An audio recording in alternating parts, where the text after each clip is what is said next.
Perfect. Okay, so I am here with Rachel Holycross, the Associate Athletic Director of Compliance at Indiana Purdue Fort Wayne. Or is it just Purdue Fort Wayne now? Just Purdue Fort Wayne now. Purdue Fort Wayne, gotcha. All right, so to start off, why did you want to pursue a career in compliance? Did something pique your interest, or did you always want to work in compliance, or? Can't say that I always wanted to work in compliance. When I was an undergrad, I worked in athletics and actually had a faculty member in undergrad that at the time was in the general counsel's office, and she made a switch from general counsel into athletic compliance. And I had always planned on going to law school. So I went to law school. I stayed at Notre Dame for undergrad and law school.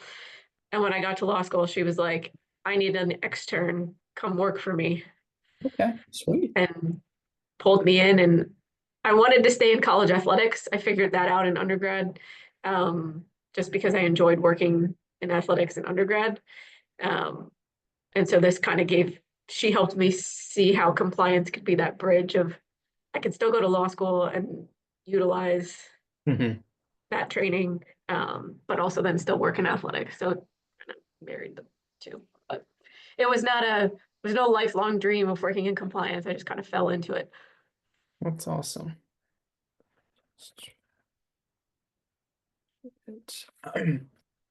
So what are the main responsibilities of your role? What sports do you supervise, and are you a member of any organizations that correlate with compliance? So my job is to oversee all of compliance, so managing the policies and procedures, planning for upcoming NCAA legislative changes, institutional policy, that kind of stuff. Um, I manage, our departmental scholarship budget, kind of big picture stuff. Obviously, still help with the day to day as needed, but definitely more like big picture waivers, Hmm. submitting violations when those happen, that kind of stuff. I am the sport administrator for our cross country and track and field programs, so I oversee both of those, and we sponsor both genders, so that keeps Okay. me nice and busy. And then I am a member of NAC, which is the NACDA arm for athletic compliance.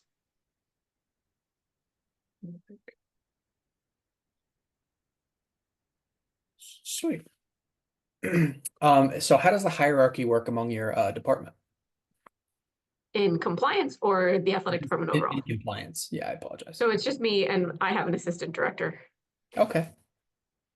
So it's nice, small, little two-person shop. Yeah.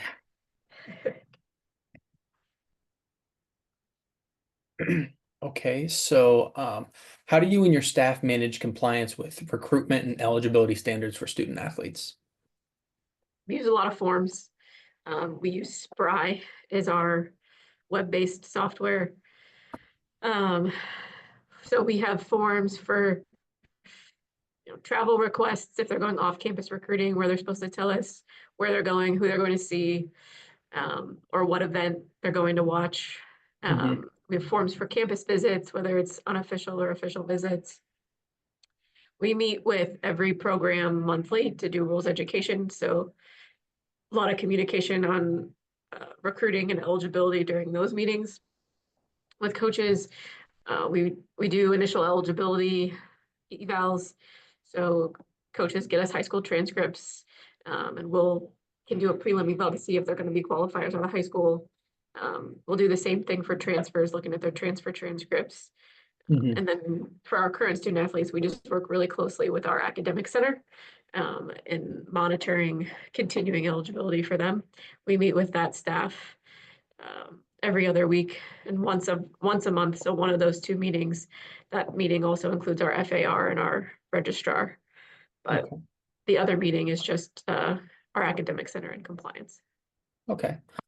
How do you handle like official versus unofficial visits? Because I'm interning in the compliance office right now here at Ball State, and it's complex to me. Like the difference, Yeah. or like Hmm. we separate the forms out. So like the coaches have to tell us Okay. on the front end if they're wanting to make this unofficial, so we're not paying for anything, or an official visit. And So the forms ask different questions, obviously, because the rules are different Mhm. depending on which one. There's a lot more forms if it's an official visit, because there's like an official visit request form, and we encourage itineraries for all visits, but we require them if the visit's official. Okay. Um, and we obviously we encourage transcripts before any visit, but they're required ahead of time if it's an official. Um, and if they're having a student host and planning to leverage student hosts and using entertainment money slash student host money, um, there's multiple. The student host has to sign a form. We lovingly call it the "Don't be stupid" form, where the kid is signing off. The current student athlete that's going to be the host is signing off. I'm not going to do like 15 of these things. No one should ever have to say out loud Yeah. that you're going to do with a recruit. They sign off on that every time they're a student host, and then if they want cash for host money, if they want for the student host to have, there's a form for that. Like Okay. there can be lots of forms if it's an official visit. If it's an unofficial visit, usually pretty quick and dirty, one form.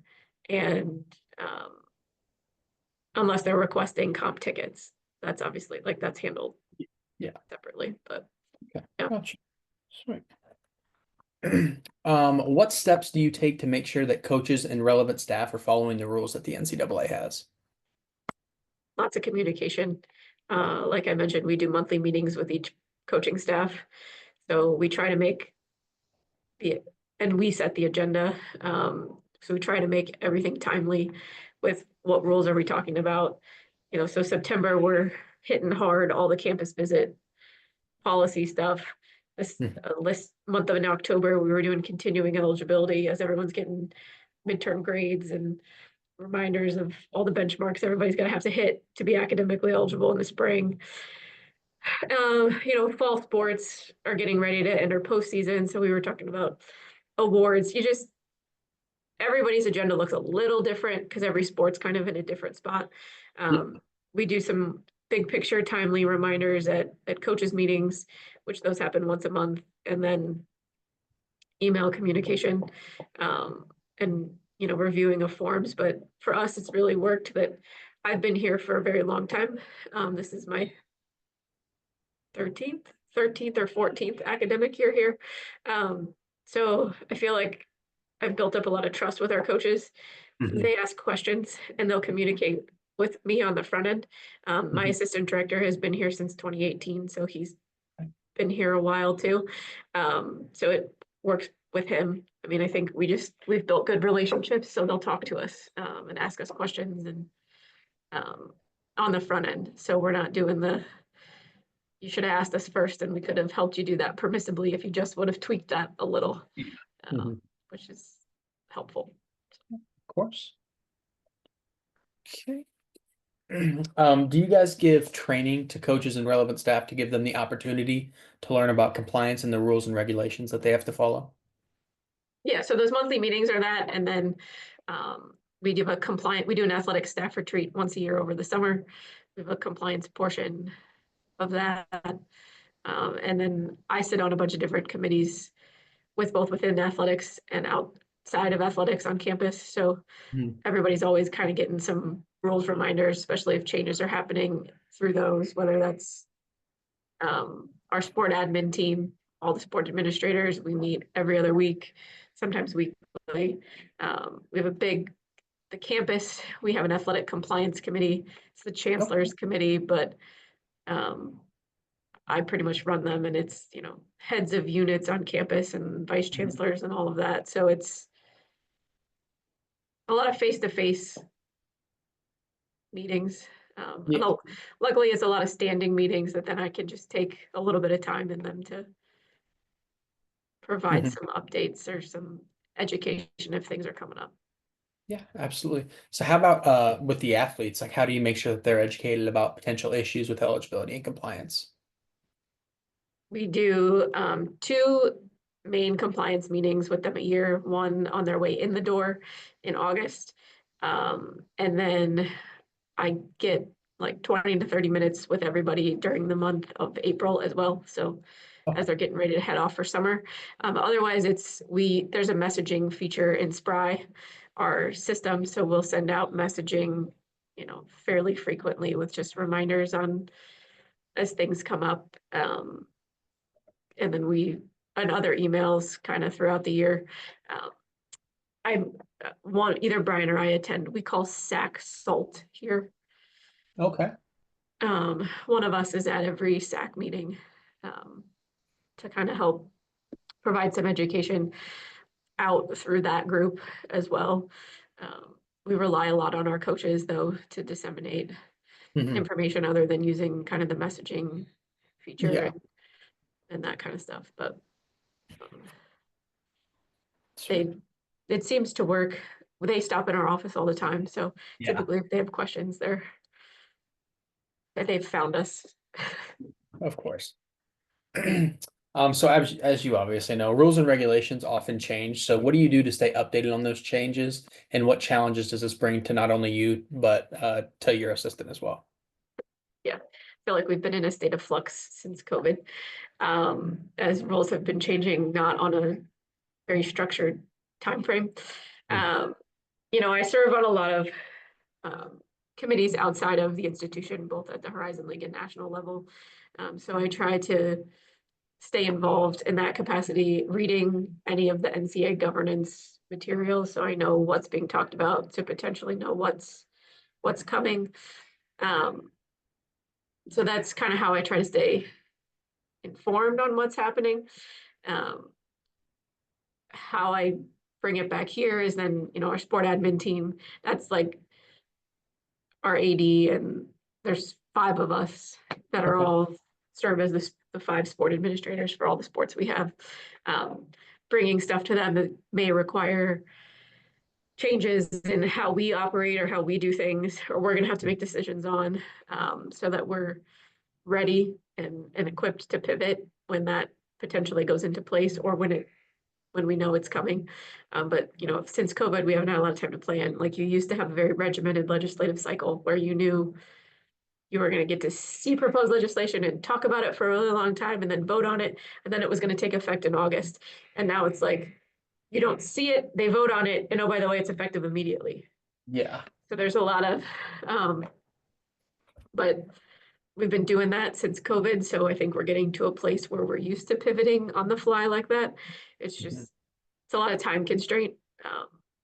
Doesn't allow you a lot of time to plan. You just got to be able to drop everything and figure out what just happened and what do we need to do now so we're not finding ourselves in any issues. Yeah. So from a compliance standpoint, is it more challenging for a prospective international student to gain eligibility as opposed to a normal recruit, and why? I don't think so.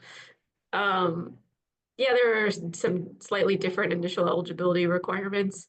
Um, versus for domestic kids versus international students, obviously their educational structure is different than the American high school Mhm. pattern. I think the couple biggest challenges I see are that there's less education internationally on what's required. So a lot of high schools at this point, they've sent at least someone to D1 or D2 and have some knowledge of it. Um, Most state high school graduation requirements line up with initial eligibility requirements as well. So typically kids are getting advised on it even if they don't know it. Mhm. Internationally, that's not always the case. So they don't always have the right advice from an academic side, but the NCAA obviously evaluates them differently, so that helps a little bit there. Amateurism problems are more frequent, I think, with international students, just because the there really isn't scholastic youth sports internationally, so the lines get blurred between what's a club team versus a semi-pro team, and kids trip and fall in that Yeah. regard. So it's where you're recruiting from and like the timing and communication. Mhm. But typically there are things you can work through, Yeah. um, especially if you find out about them early enough, which with internationals you typically have to because they take longer to get admitted. anyway as a student to your institution because of the visa and just all of the paperwork and stuff they have to do with your Mhm. international office. But I don't think it's more challenging to be eligible. It's just they're just different. Yeah. And if you, as long as you're working with a coach who has worked with an international student before, that coach recruiting their first international student is always the hardest Yeah. because they don't know what questions to ask. So they don't know what information we need. It's hard for them to be that middle person. Um, Yeah, but for sure. we have a good number of international students, and I don't know that they're Okay. necessarily harder. It's just they're just different. Yeah, of course. So, if you could change one thing about your compliance athletic department aside from funding, what would it be? More staff, More staff. Yeah, more staff, that is which I suppose requires funding, but yeah, it's fair. What has been the hardest challenge you've faced during your time working in compliance? And how did you overcome it? I think COVID was probably the hardest. The rules were changing every 24 hours. You had no face-to-face interaction with everybody. We were getting more questions than we had answers to. Um, and so that just like pivot was really hard. But I think it's trained us to be more efficient and to do things. I think we're better on the other side of it. And it's allowed us to be able to handle just what the national landscape looks like right now. Yeah. Um, but I think that was probably the hardest because it was the first time I felt like everything got flipped on its head all at once. Yeah.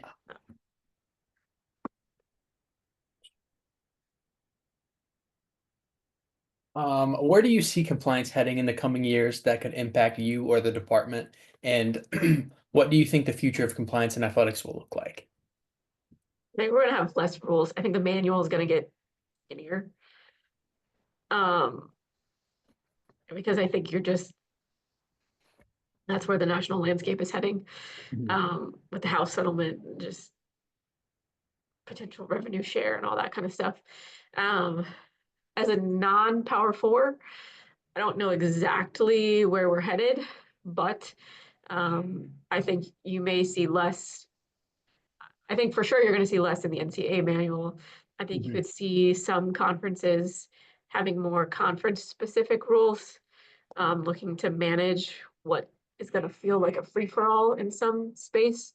Um, and I think that will be a different challenge because Yeah. that gets really, we all have heard, yeah, but so and so at so and so institution is doing it. Mhm. They say it now, even when we're all supposed to be following the same rules. That's only going to become harder if we shift from like national rules to more conference-based Mhm. rules, because they're going to get frustrated. Like we're in the Horizon League, Ball State's in the MAC, but geographically, in a lot of sports, we're recruiting against each other.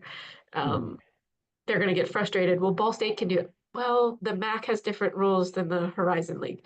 Um, so I think that you're going to see that shift, but I think compliance is always going to be a thing. It's just the priority of what, Yeah. um, and what's going to be the focus. And because I think there's always going to be a national space for some sort of academic eligibility requirement. Mhm. Is it going to look exactly like the 618 percentage towards degree GPAs we have now? Probably not, Mhm. but there's going to be something. Yeah. And it's going to take the next 5-ish years for us to flesh all of that out. Um, which will get interesting. But Yeah, for sure. How I do you do think think that the that manual is will, going to get smaller you think it's going to get smaller? because I don't see how you keep so many of these detailed rules. Like, what do you with the financial aid bylaw right now? If we go to rev share and the new settlement roster cap model of scholarships, I don't need bylaw 15. I can give Mhm. them aid, follow your institutional policy, follow Title IV in federal law. Here's your roster caps, the end. Yeah. Because like I don't need rules about what counts against team limits and what doesn't, because the team limit is now the roster cap. And if I can give everybody a full, my institution's going to tell me I can't go over full cost of attendance for that kid anyway. I don't need the NCAA to do it. So like I think, we're gonna have to really evaluate bylaw 12 and amateurism with some of this stuff and, outside competition and prize money and all of that. So I think it's gonna get smaller. Mhm. And we're gonna get more focused on like, what do we actually care about? Like, Yeah. we have to have some recruiting rules.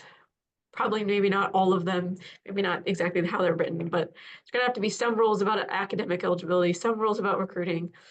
We're gonna need some rules about playing in practice seasons, how many contests, length Mhm. of season, time demands, all that stuff. But everything else, I don't know.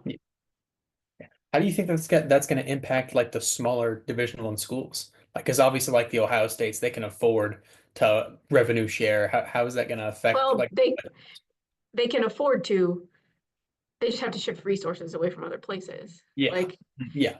I mean, you've already seen some schools announce that they're gonna cut scholarships or altogether or scholarships in some capacity to their lowest tiered level of Olympic sports. Ohio State, the news has already broke about men's gymnastics, that they're yanking scholarships from that. We're hearing rumblings that it's happening in men's volleyball, which obviously we're in the same league as them there. So like it's I think they're going to have to make choices. And it Yeah. might mean you start seeing that the powerhouse schools in a men's volleyball, in a women's soccer, is not a Power Four school anymore. Hmm. If they're having to make the funding rev share choices for them to be super competitive in football, men's basketball, women's basketball, your powerhouse in men's and women's golf, you may find a non-Power Four school that has decided that's my sport. That's our niche. That's what we want to be good at. And we're For going to sure. heavily invest in it. And you may start seeing your powerhouses in some of those Olympic sports become one of the small guys. Mhm. Um, which, I mean, it'll be interesting to see how that shakes out. But For sure. um, I think it's going to be crazy for a few years, but it'll settle because kids are going to want that flashy, I want rev share. I want. Um, but eventually they're going to figure out they don't want to be the small fish in that big pond. Yeah. They want to play, they want to be the star, they want to be the starter. And in order for them to do that, they're going to have to sacrifice some of that other stuff. I mean, there's a reason why D2 and D3 and NAIA also have highly competitive and successful athletic programs. Mhm. Some of those kids probably could play at the D1 level at a smaller school or be the bench warmer at a big school, Mhm. but they don't want to. I mean, people want to see the court, the field, whatever. So I think there's always going to be kids wanting to play at that smaller school. It's just, Mhm. it's going to take some time for all of that to level out as kids just realize, hey, that flashy, cool new thing, rev share, whatever we're going to call it, isn't exactly what I'm looking for. So it's going to be a tumultuous, I would say, like 5 years from now. Yeah. Is there a way that you incorporate feedback from coaches and athletes into developing policies? Yeah, we ask for it. I mean, we if it's something new that's coming, we talk to them about what's coming. We listen to what their questions and concerns are about the changes. Um, the initial version of a new policy is not often the final version. Um, but then, we ask for it after we've implemented it. Okay, what's wrong with this new form? Did this not work correctly? But you just kind of you have to involve them in the process. So coaches, we get to do that through our monthly meetings with them. We use our SAC a lot, Okay. talking to them about changes and how do they feel about it? What does that look like? Um, where we'll specifically talk to, certain student athletes that we know this is going to most impact Mhm. about how we're going to, and I would say definitely it's coaches more than student athletes in a lot of things, but SAC is still a good place for student athlete feedback, but yeah, you just ask and listen, and they can't always do what they want. Um, I think a lot of coaches are like, no, we don't want another form. No, we don't want another step. But once they do it, they realize, okay, this is actually easier than whatever the alternative might be. Yeah. So when you're dealing with coaches, I hear well, I've spoken to Ryan Hillenberg. He's the associate director at Ball State. I've Yep, talked to Michelle Bowman at Butler. Um, they really focus on building positive relationships with the coaches. They talk a lot about how they don't really want to be that police officer of the rules. They want to see the team succeed. So is that kind of the similar role that you take? for sure. I mean, I think our goal is for them to always know that we're here to support and help, Mhm. and that we're always trying to come from a place of yes, and that it might not be a yes to exactly what you said, but that what we want to know is what's your goal? What's your end goal? Mhm. What were you trying to accomplish? Because we might be able to accomplish that. We just have to do it differently, Yeah. in order to do it in a permissible fashion. And I think, that's, as I was talking earlier, the trust and relationships we've built. I think our coaches know that.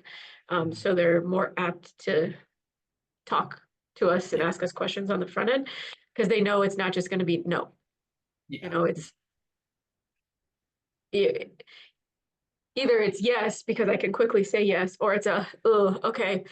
Let me look into this. Let me think about it. Give me some more information. What are we trying to accomplish? And that they know that I'm gonna take a minute to figure out, okay, is there something creative we can do here to try to help them? And that if I ultimately have to say no, okay, like this is really just one of those instances where the answer is just Yeah. no. And we've got a really good culture of self-reporting, like the secondary violations. Like I think they all know that like not submitting any secondary violations is actually a red flag. Like Yeah. you want Mhm. to be like everybody's going to make a mistake, and that's what secondary violations are. You had a oops, and so they will tell us. Mhm. We had a coach a couple weeks ago go, I forgot what day of the week I started Kara, and I didn't take a day off. I took a day off on day 8, but not in the same week. So you're going to see it when I push submit on my Kara log. Okay. Gotcha. But like they caught it, they acknowledged it. Here's what's coming. I mean, they have that culture. And so I have some coaches that get really excited. They're like, oh, I got a self-reported. Yay, slap my wrist. Like, sweet. Okay, I'm good now for a couple months, right? And I'm like, yeah, I don't want to be reporting like 50 of Yeah. them, but Yeah. a couple every now and then is a good thing. So you just have to work with them to build that. And then when you're asking for information, they don't then feel like it's not an inquisition, it's not an interrogation. I'm asking for information to help. Yeah. Um, and we try to be supportive in writing waivers, but I think, my goal is always tell me something as early as possible so that we can get it right without needing a waiver. Mhm. Um, like we work really hard on transfers and initial eligibility of tell me about this kid as soon as possible. Mhm. Because I mean, we've got a couple this year right now, kids we've been working with for since they were, you know, this time last year and they were juniors in high school. And we were like, you're not going to be a qualifier. But we've now built that relationship with the kid, with their high school guidance counselor, and like we're tracking and we've been working and we have a plan. And if the kid can follow the plan, they're going to be a qualifier and we're not going to have to write a waiver. Um, it's the same thing with transfers. And I think our coaches will tell us this gives us a leg up in recruiting. Because Mhm. if you're willing to be the person that's going to help them figure out how to be eligible, guarantee that they're going to be eligible, they're like, oh, okay, they care. Mhm. Purdue Fort Wayne really wants us. They really care about us. They want to help us.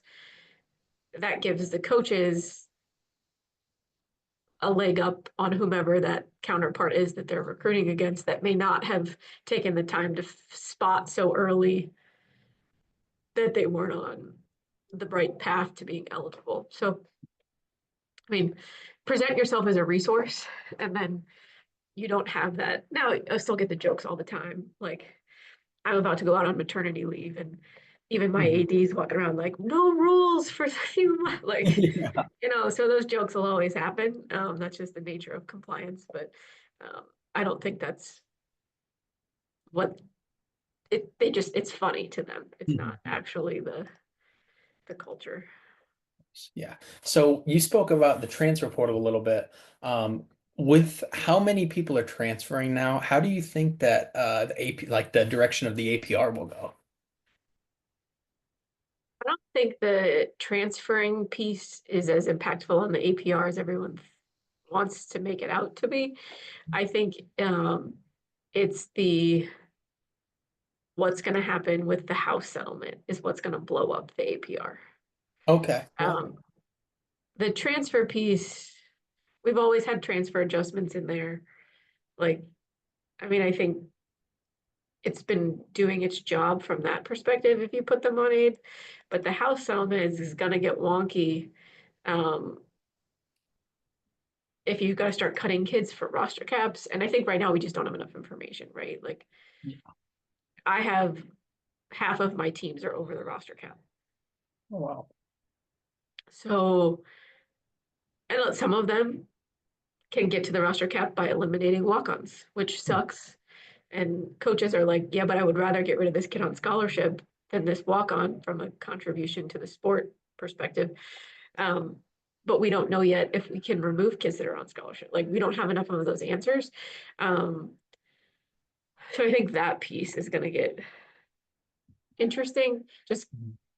and part of it, we have no info, so it's hard to plan. It's hard to predict. It's hard to know how that's going to work. But um, I think that's where the APR is going to get blown up. Is we're going to have to figure out a new model of tracking, especially if essentially you don't have to have a walk on anymore. Obviously, every institution is going to have a budget, and how Mhm. you choose to spend those budget dollars in the scholarship area is up to you. But is the APR really the right tool if you're avoiding putting a kid on scholarship and just giving them full Alston rev share? Yeah. Like, so you don't have to, you're not held accountable for their academics or whether you retain, like, I think we're gonna have to rethink the tool and the goal and the metric once we figure out how we operate in that new post-house world. Yeah, of course. Yeah. So if you guys do want to implement new policies, how do you like what's the process in doing so? Um, I would kind of develop a draft of whatever that policy is and then run it through our sport admin team or we call it our student athlete services team. That would be FAR, registrar, academic center, financial aid liaison, compliance, that group. So run it through one or both of those groups. Um, it depends on what the policy is about, Mhm. honestly, on which one. If it's really in the weeds compliance, it really doesn't need much approval outside of me. Um, anytime we're doing something different, obviously my AD's in the loop uh, Mhm. on it, but usually she's like, is that how it makes the most sense to do it? I'm like, yep. She's like, okay, go. Um, but one of those two groups, and the AD's on the sport admin team, so she's part of those Mhm. conversations, and then we just run with it. Sweet. Okay. How do you handle violations within the athletic department, and what steps must be taken in order to handle it properly in the eyes of the NCAA? Report all your secondary violations. Um, we always try to make sure people know it's, an opportunity for growth, and typically it results in more rules education, or more focused rules education in whatever that area was. But, just the steps to handle it properly, you got to collect all your facts. Mhm. Call enforcement if you need to for advice before you submit it. I can't tell you the number of times I've called Chris Strobel uh, at, at the NCAA enforcement to talk through something. Or I'll call the Horizon League office to talk through something. Um, especially as I'm trying to come up with institutional penalties Hmm. on the secondary enforcement end. Um, I was here when we reported our only major infraction. They were not handling financial aid correctly, the previous staff before I got here. And it was a disaster. That was a completely different animal, but that too was the same thing. We called enforcement, hey, this is what my boss and I at the time were both new. And she started in May, I started August 1st. And by October, we were like, what the heck is happening? Like, financial aid was not running through compliance at all. We were very confused. Like, but like she came from D2, I came from a power four, and we were both like, what is going on? Why is this like? And as we started to ask more questions, we were like, oh no, oh, complete misunderstanding of what an equivalency was versus wasn't, and the difference between what's supposed to go on a kid's account versus like it was a hot mess. So we called the NCA and we're like, this is what's going on. What do you want us to do?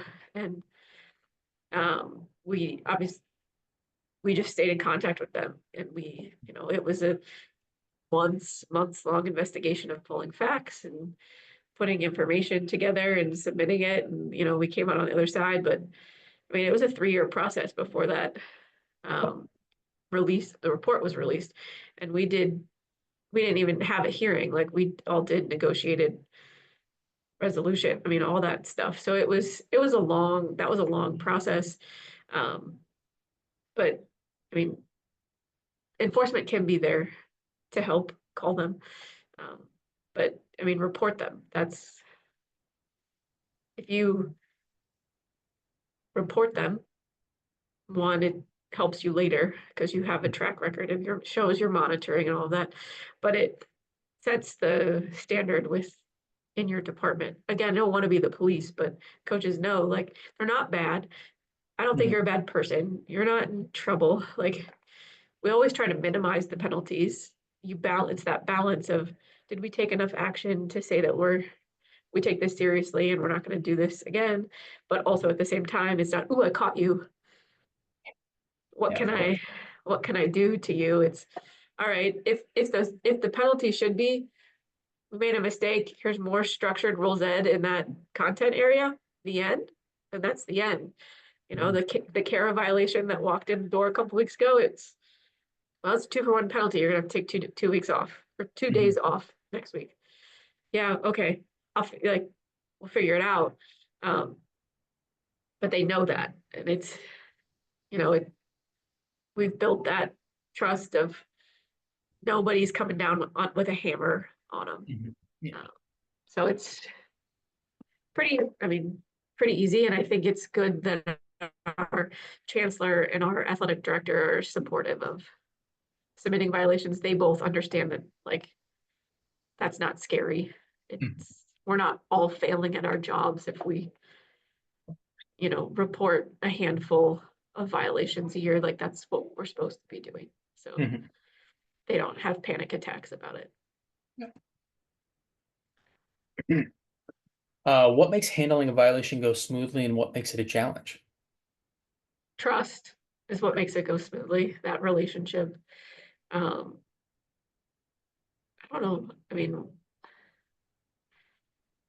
I don't know that there's anything that necessarily makes it a challenge. I think it can be challenging if they don't want to come clean.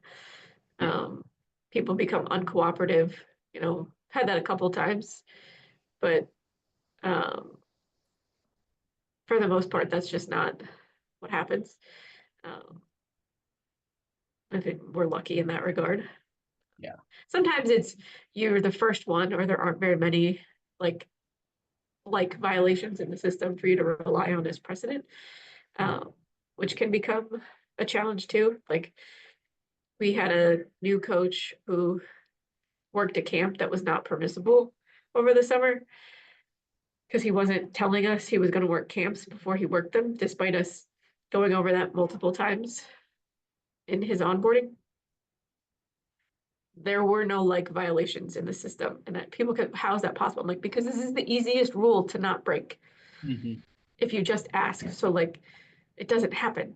That's why Yeah. there aren't any. So like, that was a challenge, I guess, because I was like, no, we're reporting this. You worked a camp that wasn't permissible, but I don't know what the penalty is. So that was again one of those. I called Horizon League office, and then I called Strobel, and I was like, hey, my coach is an idiot. He was new. He came from D3. He doesn't know what he's doing. Like, it was an assistant coach, and you know, he head coach doesn't work camps, so he Yeah. wasn't paying attention. And assistant was just, he wasn't going rogue. It was just everybody works camps, and he ended up working a camp of a buddy who is an NAIA coach, and they don't have rules, so their camps don't follow D1 camp. Like, they're not open to any at all. They don't, Yeah. all the things. And I'm like, there's no precedent. What's the penalty? Mhm. And we came up with one, and the NCAA was like, cool, no further action. So when your coaches can find unique violations, I guess that becomes the challenge. Yeah. Okay. You don't always want to be the first at something.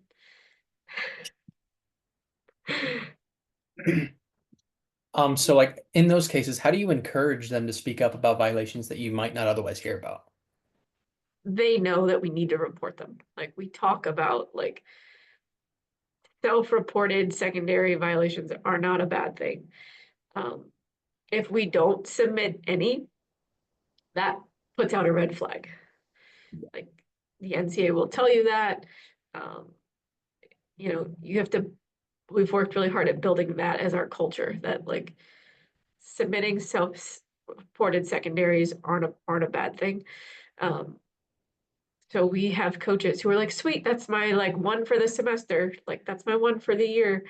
Um, and they get excited to, hey, I'm helping, kind of a, I made an oopsie. Uh, and like, that's just kind of how everybody in the department now operates. So it took time, I think, because I don't know that that was always the culture here. Um, but again, I've been here for so long that now it just feels like it always has been the Yeah. culture.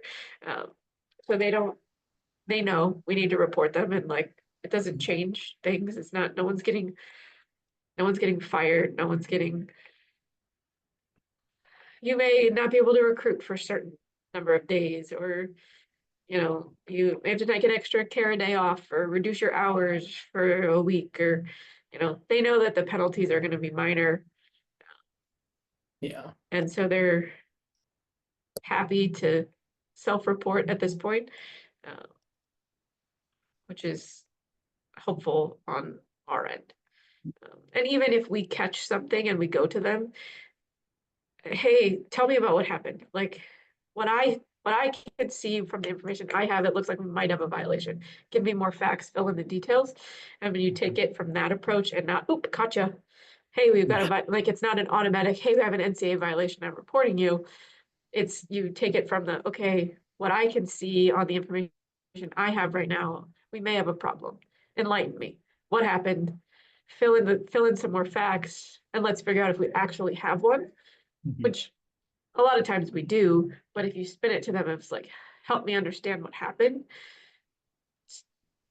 And then we together get to the place of, oh, whoops, we did Yeah. have a violation. They don't feel like it's, they were being, sought after or accused of something. They can come with you to the point of like, oh, whoops, yeah, we did do something we shouldn't have done. And then they're, oh man, our rules ed meeting is going to be longer this month, isn't it? Yeah, probably. Like, kind of a thing. So we've made it a non-scary thing around here. So what has been the biggest learning experience in your role? I think for me, learning to delegate when I stepped into the head of compliance role, um, I'm a always, attention in the detail. Absolutely. perfectionist type person, which is what makes me good at my job. But um, my assistant director is also very good at his job. We just don't do things the same way. Um, and it took me some time to get comfortable with he can do it his way. And it's going to get to the same end result. Yeah, exactly. And like we've worked together for so long now that like I don't question it or think about it anymore, but that was hard in the beginning. And like just learning to delegate. Like I don't have to do everything. Like he's competent, more than competent. Um, and learning to put and then learning to say no to some things. Like we're a small office. We can't always do all of the things. Um, so learning to delegate, but then also just learning to say no. We can't take that on right now.